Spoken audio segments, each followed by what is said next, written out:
Teach us, O Lord, the disciplines of patience, for to wait is often harder than to work. Peter Marshall once said that. You know, today most of us, we don't have to wait very long for anything anymore.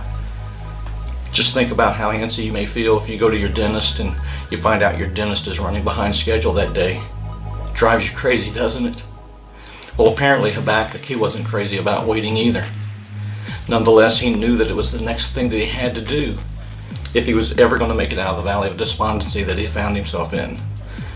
God told him in Habakkuk chapter 2, verse number 3, he said, "The revelation awaits an appointed time.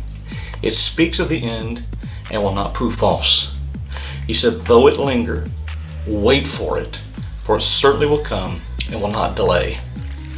The Hebrew word here for appointed time is the word moed, which means the right time, or the affixed time, or the divinely chosen time that God permits something to happen. You know, there's an old saying, I'm sure you've heard it before, where it says, God is rarely early, he's never late, he's always right on time. And that all can be summed up in this term, moed. You know, maybe you've been praying for what seems like forever for God to save that loved one. What do? You wait. You might be asking God right now for maybe a different kind of miracle. Maybe you're praying for healing for someone, or maybe you're praying for someone to be freed from an addiction. Maybe you are been praying for a promotion at your job, or maybe even a new job. Maybe you've been praying and you've been waiting for God to send you a spouse. You pray and you wait, and then you wait some more. You know, when you look through Scripture, you'll see example after example after example of people who you knew that they were chosen by God, you knew that they were close to Him, but still they find themselves waiting.